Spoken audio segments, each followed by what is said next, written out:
Alors aujourd'hui, on est à la parashat Beha'alottecha. Parasha qui est très riche, comme toutes les parachiotes, mais celle-là en plusieurs sujets. Et dans le camp d'Israël se passe quelque chose de très particulier. C'est que à partir de maintenant, Moshe Rabbeinu va être accompagné par 70 sages qui vont le seconder dans sa tâche. Ça apparaît dans notre paracha, dans le chapitre Yud Aleph, que vous avez sous les yeux, à partir du verset Kaf Gimel 23. Vous avez d'ailleurs aussi la traduction, donc c'est très facile pour nous. Vayomer Adonai el Moshe, Ayad Adonai tiktzach, ata tireh, ayikrecha devarim lo, vayetze Moshe, vayedaber el ha'am. Et divrei Adonai vayesof 70 ish mizikne ha'am vayamed otam sevivot ha'oel. Nous dit Rashi, Moshe au verset 24.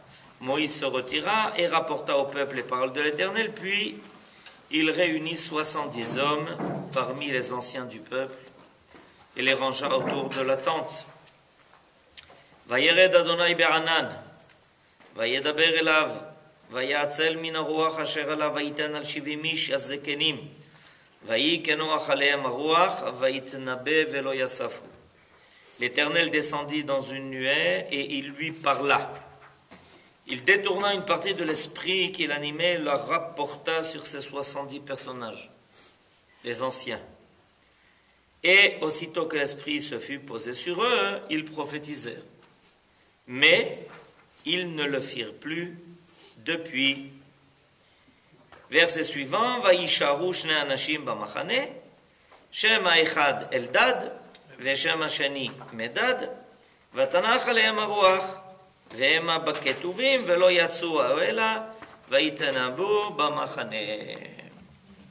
Alors, il y a quelque chose de particulier qui se passe, c'est que deux qui avaient été choisis, en fait, ne sont pas sortis avec les autres. Ils ne sont pas sortis avec les autres. La raison, c'est qu'il y a un problème qui s'est posé. C'est que 2 devaient être choisis par tribu, 12 multiplié par 6, Kol HaKavod, 72. Et on se souvient de ce qu'on a appris à l'école. Ça fait 72. Mais on avait le droit qu'à 70. Et pas 72.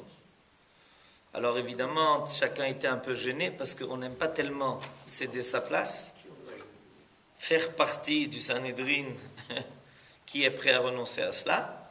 Il y en a 2 qui sont portés volontaires, Eldad ou Medad, et ils ne sont pas sortis.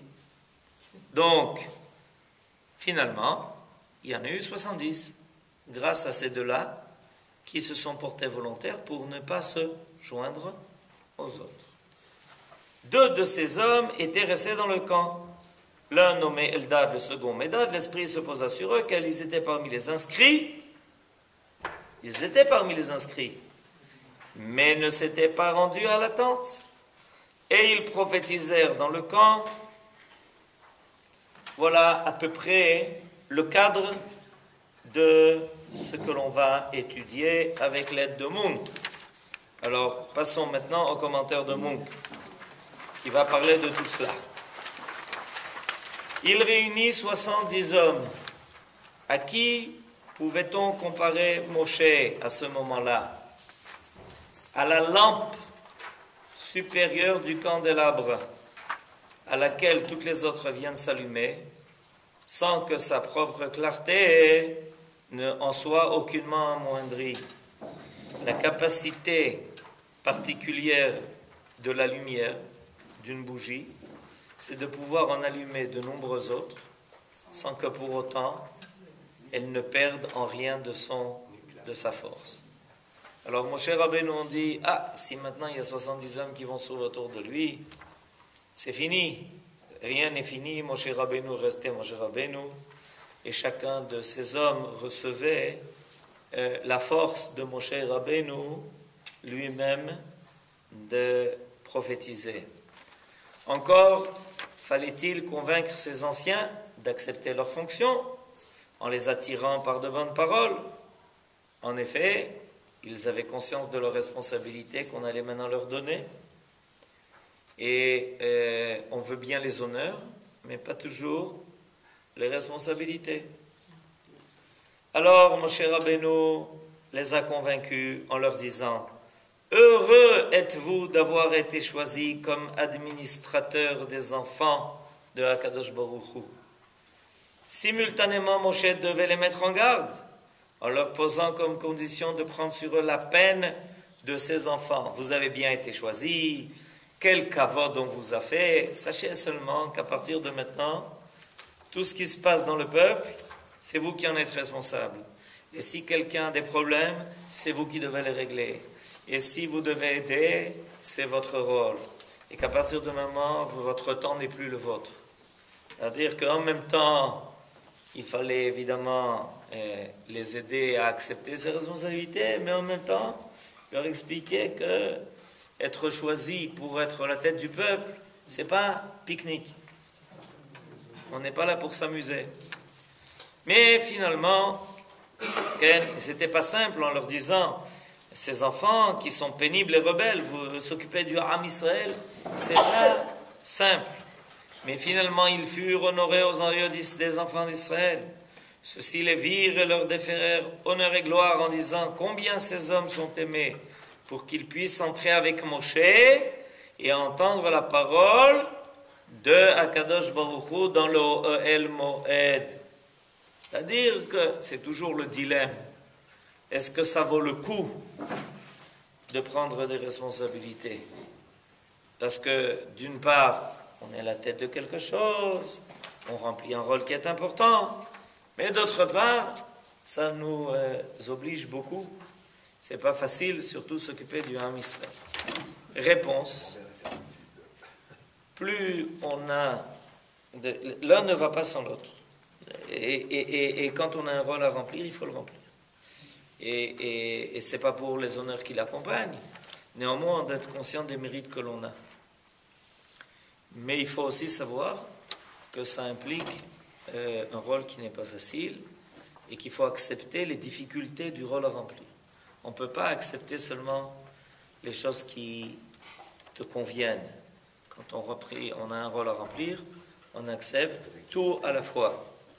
Et finalement, on est récompensé par la capacité de la proximité, la capacité que l'on reçoit de la proximité de Dieu. Parce que ces Shivim Zekenim, en acceptant ce rôle qu'on leur donnait, gagnaient d'un seul coup la capacité d'être proche de Akadosh Baruch Hu jusqu'à recevoir l'esprit prophétique. Donc finalement, on gagne. On gagne, mais ça réclame une tâche. Ça réclame d'être complètement dévoué à la cause du peuple. Ils prophétisèrent, mais ne le firent plus par la suite. Les deux prophètes, Eldad et Médad, furent particulièrement appréciés pour leur modestie et leur humilité. Ils en furent par 5 fois distingués des autres anciens. Vous vous rappelez ce qu'on a dit? Ils ont accepté de renoncer a priori à leur rôle, à leur tafkid, parce qu'il y avait un nombre limité qui devait être choisi. Et finalement, grâce à cette anava, grâce à cette modestie, ils n'ont rien perdu. On perd rien dans la anava. On finit par gagner. Et 5 fois, ils vont avoir quelque chose de plus que les shivim qui se sont tout de suite présentés. Et on nous fait la liste. Ceux-ci prédisaient juste ce qui se passerait le lendemain au sujet des Cailles. Eldad et Médad annonçaient ce qu'il adviendrait dans les jours futurs. Les autres prophétisaient seulement pour un jour, mais eux reçurent le don de prophétie pour toute leur vie. Les autres moururent dans le désert, tandis que Eldad et Médad étaient encore chefs du peuple après la mort de Moshe. Leurs noms sont mentionnés dans l'Écriture, alors que les noms des autres n'y figurent pas. Enfin, l'ensemble des anciens a reçu le don de prophétie de Moshe, mais eux, le tinrent directement de Dieu. C'est-à-dire que finalement on dit, eh, vous n'êtes pas allés, alors vous avez perdu. Regardez, les autres, ils sont arrivés, tout de suite, ils ont reçu tous les honneurs, la prophétie, tout ce qui est dit ici. Finalement, à long terme, celui qui est Anav, il gagne.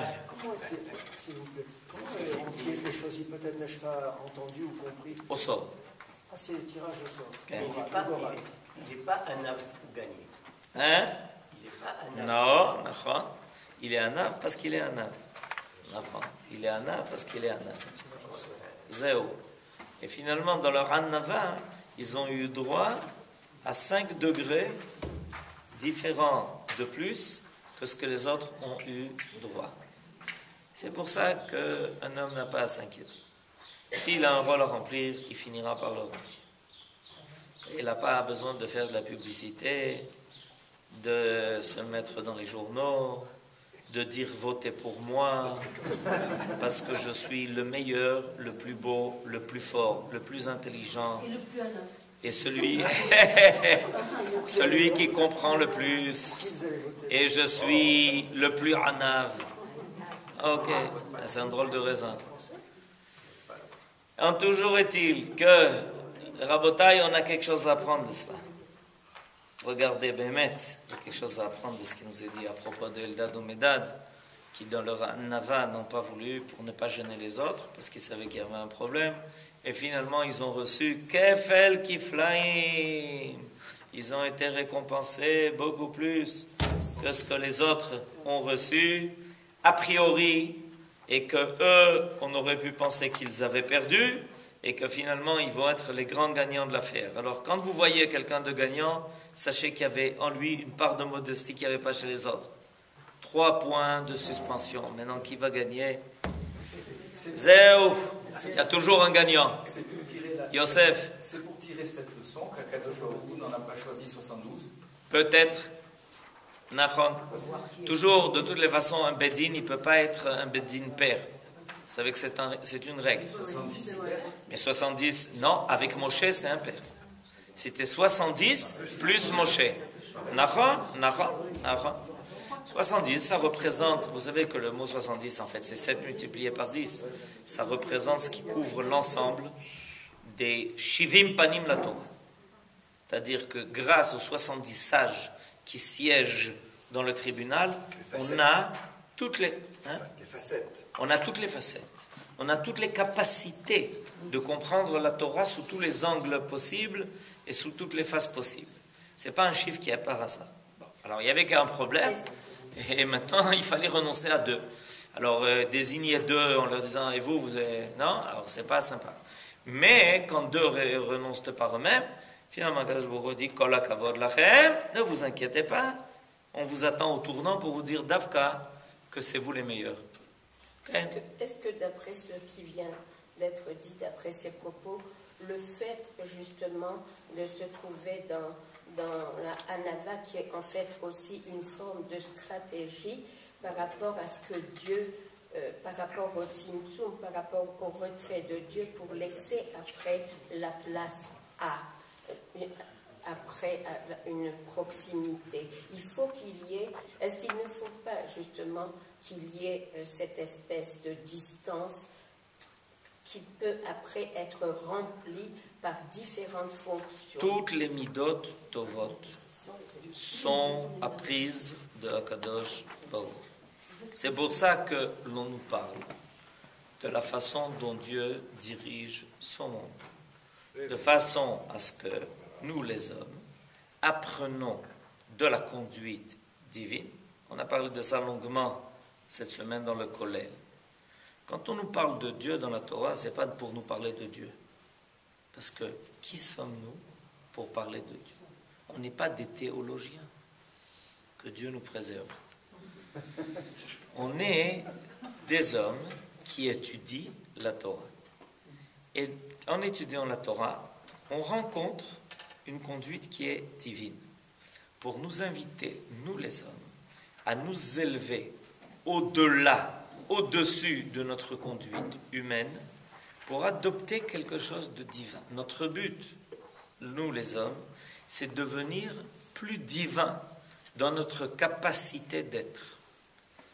Akadosh Baruch Hu prouve sa anava sans arrêt en laissant une place aux autres, en ayant beaucoup de patience avec les hommes, parce qu'il en faut. Depuis 5773 ans, il a beaucoup de patience. Et il nous prouve sa anava dans énormément de domaines, en descendant des cieux pour venir nous rencontrer au Sinaï, nous, des hommes de 1,70 m. Et donc, il est clair que si quelqu'un veut rencontrer le divin, il doit adopter une attitude qui soit divine, qui convient au comportement divin. C'est ça l'essentiel, en fait, de l'étude.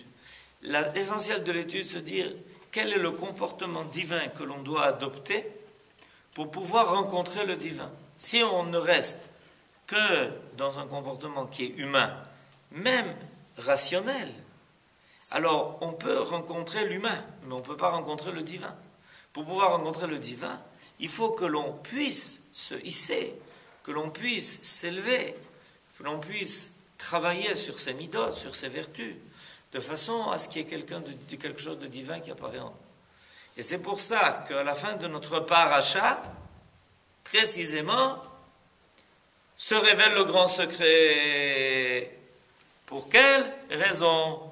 Moshe Rabbeinu a été l'homme qui a été choisi en particulier pour recevoir la Torah et transmettre la Torah. Parce que des hommes intelligents, il y en avait, etc. C'est pas ce qui manquait. Pourquoi Moshe en particulier? Réponse de la Torah dans notre paracha, Ve'aish Moshe anav mikol adam. Ça veut dire que par sa capacité énorme de s'aligner sur le divin, c'est ça, la modestie de Moshe, c'est sa capacité de s'aligner sur le divin. L'orgueil, c'est l'incapacité de s'aligner sur le divin. L'incapacité d'être d'autre chose que d'être soi-même. Ça oblitère. Ça, étant donné qu'on n'a pas la capacité d'être autre chose que d'être soi-même, alors on ne laisse pas de place au divin. Si on veut laisser la place au divin, il faut être capable de s'aligner sur le divin. C'est Moshe Rabbeinu. Il était l'homme transparent à travers lequel la Torah pouvait passer, sans que rien ne soit dévié de l'intention divine. Et Eldad et Medad, dont il est question ici dans notre paracha, on voit qu'ils ont une bonne partie de ces qualités. Et ça, c'est un enseignement général. C'est quelque chose de global qu'il faut apprendre. C'est que la Midat HaAnava, quand elle est vraie, quand elle est bonne, elle permettra toujours à l'homme de remplir le rôle qui lui a été imparti. Parce que finalement, en se mettant de côté, qu'est-ce que l'homme fait? Il dit, moi, je ne suis pas là pour moi-même. Je suis là pour moi, pour Dieu. Et si Dieu a décidé que c'est lui qui devait remplir ce rôle, il trouve exactement la personne qu'il voulait. Il trouve la personne qui ne veut pas être elle-même, qui veut être ce que Dieu veut d'elle-même. Alors ça lui permettra de remplir son rôle complètement. L'idéal, c'est Moshe Rabbeinu. Mais à travers Eldad ou Medad, on a aussi le goût de cela. On trouve cela. C'est comme Yehoshua va être choisi pour hériter de Moshe et pour continuer de Moshe, bien qu'on nous dise qu'il y avait des hommes plus sages que Yehoshua dans le peuple. Mais ce n'est pas ce qui finalement va déterminer le fait que Yehoshua va être choisi pour faire entrer le Ham Israël dans le peuple, dans la terre. C'est Yofi. Alors on continue. Vous êtes le demi-frère, dit-on, de Moshe. Citons Bevadaï, c'est marqué maintenant dans le verset 26. 26, non, regardez. L'un nommé Eldad, 26. L'un nommé Eldad, le second Medad, ils se distinguèrent non seulement par la noblesse de leur naissance, mais par le fait d'être demi-frères de Moshe. Ce qui est toutefois contesté, comme on le voit, dans Balei Tosafot. Il y a une machloket à ce niveau-là. est-ce que Béhémet Eldad et Médad étaient des demi-frères de Moshe? Comment être demi-frère de Moshe? Ça voudrait dire que Aaron, ça voudrait dire que Amram aurait eu une autre femme. Or ça, c'est pas marqué dans la Torah. Ce qui est marqué dans la Torah, dans la Torah, c'est pas marqué en toutes lettres. On peut comprendre que la deuxième fois où il est marqué qu'Amram a pris femme, il a pris une autre femme que celle qu'il avait la première fois. On peut comprendre comme ça. En tout cas, ils étaient frères par leur modestie. On peut être frère de naissance et on peut être frère de vertu. C'est joli, d'accord? On a une fraternité de vertu. Pas forcément une fraternité d'état civil. On a une fraternité d'état moral. On est tous frères, Kol Israël, Achim. Hein? Alors là, on proteste en me disant, mais on n'est pas demi-frères, on est frères complètement.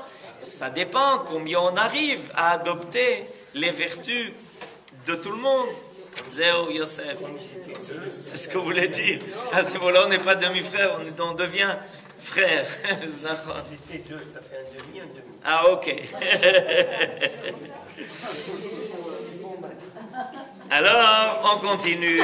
C'est intéressant ce qui nous est dit à propos de Eldad et Médad. Alors, le verset 27, on va le lire d'abord dans le texte.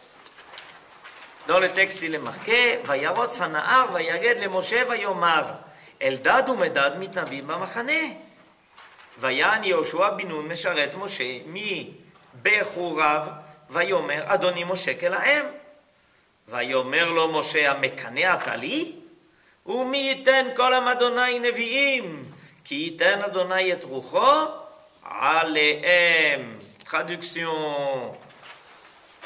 Et verset 27. Un jeune homme courut l'annoncer à Moshe en disant « Hey, tu sais ce qui se passe? Vous, les 70, avec toi, Moshe, vous êtes réunis à la tente d'assignation, ça s'appelle Oel Moed, et ceux qui sont restés dans le Machané, qui s'étaient mis de côté, eux sont en train de prophétiser. » Alors il a été très en colère de ça, c'était Yoshua. Comment quelqu'un ose prophétiser en dehors de la présence de Moshe? Alors Yoshua, fils de Nun, serviteur de Moshe, depuis sa jeunesse, prit la parole et dit, mon maître, Moshe, empêche-les. Moshe lui répondit, es-tu jaloux pour moi? Puisse tout le peuple Dieu être composé de prophètes, et que l'Éternel fasse reposer son esprit sur, regardez, la Hanava de Moshe. On a parlé de la Hanava de Eldad ou Médad. Maintenant, regardez quelle est la Hanava de Moshe. On reprend le commentaire de Munk. Eldad et Médad prophétisaient dans le camp. Eldad prophétisait. Qu'est-ce qu'il disait? Moshe va mourir. Et c'est Yoshua, fils de Nun, qui sera son successeur, comme chef du peuple. Il conduira le peuple au pays de Canaan, qu'il lui distribuera. Quant à la prophétie de Médad, elle annonçait, des cailles tomberont venant de la mer et couvriront le camp d'Israël, mais elles finiront par porter malheur au peuple. En outre, ils prédisaient ensemble, à la fin des temps, ça nous concerne déjà, Gog et Magog viendront faire la guerre à Canaan, c'est-à-dire viendront faire la guerre contre Eretz Israël, et le monde entier leur rendra hommage. 70, Gog ou Magog, 70 en valeur numérique. Ok? Donc, Gog ou Magog, c'est la gematria de 70, ce qui correspond aux 70 nations du monde. Des rois couronnés, des princes et des soldats avec leurs boucliers chercheront à livrer bataille à ceux qui reviendront de l'exil en Israël. Ça n'a rien à voir avec l'actualité. Mais Dieu assistera Israël et fera brûler par une flamme ardente les âmes de ses ennemis. Quand... ouais, quel cœur. Quand Gershom, le fils de Moshe, entendit ces prophéties, il courut les rapporter à son père. Donc le Nahar, c'est son père qui venait rapporter, c'est le fils de Moshe qui venait rapporter ça à son père. Et Yoshua, était maintenant très ému de la prophétie qui annonçait la mort de Moshe dans le désert et son propre rôle comme son maître. Alors qu'est-ce qu'il dit? Mon maître, Moshe, empêche-les-en. Mais c'est quoi ces prophéties-là? C'est honteux ce qu'ils disent. Alors, on les a pas pris et finalement, ce sont eux qui disent les choses les plus terribles. Et Rashi interprète, impose-leur les soucis des affaires publiques. Et ils cesseront de même. C'est pas bien que tu les as pris. Regarde, on laisse les gens de côté. Et alors ils commencent à dire des choses qu'il ne faut pas dire.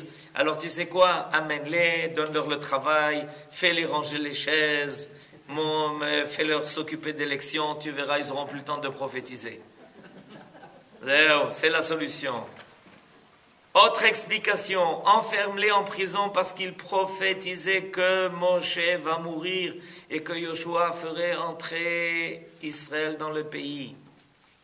Selon Nachmanide, Yoshua avait cru que n'étant pas de ceux qui avaient eu à se rendre à la tente d'assignation pour recevoir une part de l'inspiration de Moshe, ils avaient désobéi à ce dernier en se considérant comme néanmoins inspirés. Soit qu'ils fussent de faux prophètes, soit qu'un mauvais esprit les anima. D'où sa réaction de vouloir les mettre en prison. C'est-à-dire que tout le monde était étonné. Pourquoi? Parce que se passait le contraire de tout ce qui était attendu. Qu'est-ce qui était attendu? Que les 70 qui étaient allés avec Moshe, ce seraient eux les prophètes, ce seraient eux qui... Et puis tout d'un coup, on entend que ceux qui sont restés dans le Machané font les prophéties les plus phénoménales. Que Moshe Rabbeinu va rester dans le désert, que Yoshua va rentrer les enfants d'Israël à sa place. Personne s'y attendait. Que ce qui va se passer à la fin des temps, Gog ou Magog. Alors, Yoshua dit, c'est des faux prophètes. C'est pas possible qu'ils prophétisent des choses pareilles, alors qu'ils n'ont pas été choisis. Mais Moshe, dans sa pudeur, répliqua, puisse tout le peuple de l'Éternel être composé de prophètes, même sans participation de mon esprit. Yoshua, calme-toi. C'est pas des faux prophètes, c'est une vraie prophétie. Et précisément, c'est à cause de leur anava et de leur modestie qu'ils ont droit à prophétiser des choses que les autres ne peuvent pas dire. Es-tu jaloux pour moi? 29. Toute la grandeur de Moshe se révèle dans la manière dont il répond à son serviteur, Yoshua en l'occurrence, qui lui fait remarquer combien il est nuisible à son autorité que deux hommes d'entre le peuple et non désignés pour un rôle de chef se répandent en paroles prophétiques. Mais si ils sont capables de prophétiser sans que ça soit en ta présence, mais ça diminue ton statut aux yeux du peuple. C'est ce que Yoshua dit à Moshe, puisque tu es considéré comme le chef de tous les prophètes. Vous savez que Moshe Rabbeinu est considéré comme le prophète par excellence, mais aussi comme le chef de tous les prophètes. C'est ce que Maïmonide enseigne. Ça veut dire quoi? Ça veut dire que tout prophète, à toutes les époques, de tout temps, quel qu'il soit, la première chose qu'il doit dire en tant que prophète, c'est qu'il confirme les prophéties de Moshe. Et s'il y a un prophète qui arrive et qui dit « Je suis prophète », vous pouvez me connaître, voilà, je suis le prophète. Et j'ai quelque chose d'important à vous dire, c'est que les prophéties de Moshe sont caduques. On lui dit « Eh bien, la potence, monsieur ». Parce que même si vous êtes un faux prophète, quelqu'un qui ose contredire les prophéties de Moshe, qui était le chef de toutes les prophéties, et qui allait savoir toutes les prophéties qui allaient se dire jusqu'à la fin des temps, vous êtes un menteur, vous êtes un imposteur.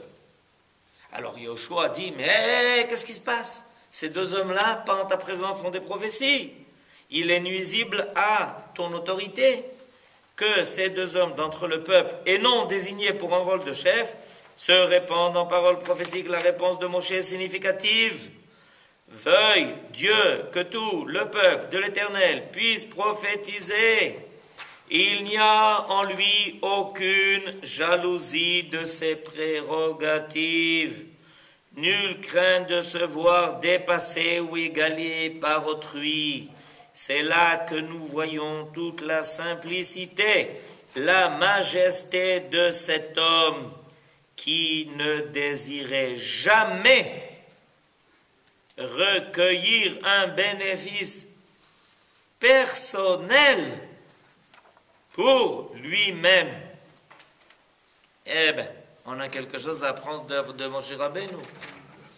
Parce que tout le monde veut être élu pour servir les autres sans aucun intérêt personnel, évidemment. Pourquoi vous hochez de la tête, Abraham? Non, c'est un tic. Ok. Qui ne souhaitait pas prolonger l'inégalité nécessaire entre sa propre position et celle de ses frères?